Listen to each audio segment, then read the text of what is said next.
নিৰ্বাচন আৰু ইতিমধ্যে আপোনালোকৰ প্ৰাৰ্থী তালিকা চূড়ান্ত হৈছে সোমবাৰে আপুনিও হয়তো মনোনয়ন পত্ৰ দাখিল কৰিব কি ক'ব এই সন্দৰ্ভত হয় অহা 23 মাৰ্চ তাৰিখে ইংৰাজী 23 মাৰ্চ তাৰিখে মই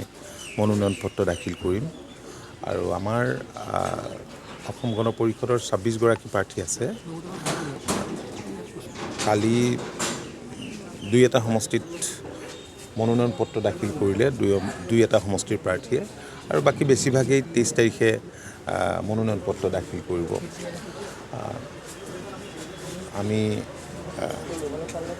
আশা কৰিছোঁ যে গৰিষ্ঠ সংখ্যক NDA প্ৰাৰ্থীয়ে এইবাৰ নিৰ্বাচনত জয়ী হ'ব NDA এইবাৰ হেট্ৰিক কৰিব আপোনাৰ বোকাখাট সমষ্টিত যিহেতু অপ্ৰতিষ্ঠিত হৈ আছে আপুনি সকলোৱে কৈছে গোটেই কথাখিনি নিৰ্ভৰ কৰিব ৰাইজৰ সদিচ্ছাৰ ওপৰত ৰাইজৰ লগত মই আছোঁ আৰু 2016ৰ পৰা মোক বোকাখাট সমষ্টিবাসীয়ে সমষ্টিৰ ৰাইজে অসম বিধানসভালৈ নিৰ্বাচিত কৰিছে আৰু ময়ো আন্তৰিকতাৰে ৰাইজক সেৱা কৰিবলৈ চেষ্টা অব্যাহত ৰাখিছোঁ আৰু বহুতখিনি উন্নয়ন হৈছে আৰু আপোনালোকে দেখিছেই যে মাননীয় মুখ্যমন্ত্ৰী ডক্টৰ হিমন্ত বিশ্ব শৰ্মা ডাঙৰীয়াৰ দূৰদৰ্শী নেতৃত্বত ৰাজ্যখন দ্ৰুতগতিত বিকাশ হৈছে আৰু বোকাখাটত এনেবোৰ কাম হ'বলৈ গৈ আছে আৰু হৈও আছে যিবিলাক কামৰ কথা পূৰ্বৰ জনপ্ৰতিনিধিয়ে বা বোকাখাটৰ ৰাইজেও হয়তো কল্পনা কৰা নাছিল মই ভাবোঁ যে কৃতজ্ঞ বোকাখাটবাসী ৰাইজে আকৌ আমাক নিশ্চয় বিধানসভালৈ গৈ ৰাইজৰ সেৱা কৰা ৰাজ্যৰ NDA কিমানখন আসন লাভ কৰিব বুলি ভাবিছে আজিৰ দিনটোত নকওঁ মনোনয়ন পত্ৰ হৈ যাওক সকলোৱে দি লওক তাৰপিছত এনেধৰণৰ এছেছমেণ্ট এটা নিজাও থাকিব দলৰো থাকিব তাৰপিছত অগপৰ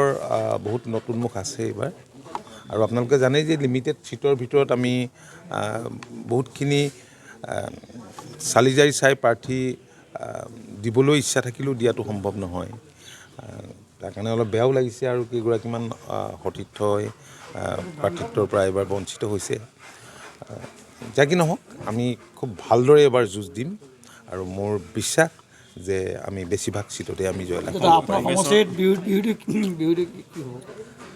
চাওক বিৰোধী তাততো মই খুব শক্তিশালী বা তেনেকুৱা কিবা বিৰোধী দেখা নাই কাৰণ তেওঁলোকৰ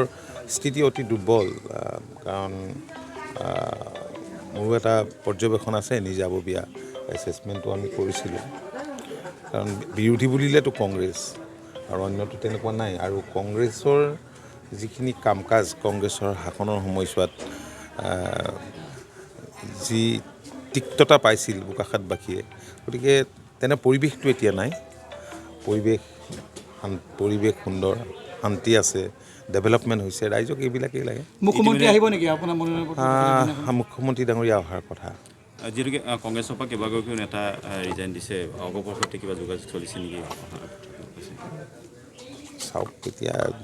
নমিনেশ্যনটো হৈ যাওকচোন তাৰপিছত সকলোখিনি গম পাব ডেৰগাঁও সমষ্টিত যিহেতু তৃণমূল কৰ্মীসকল অলপ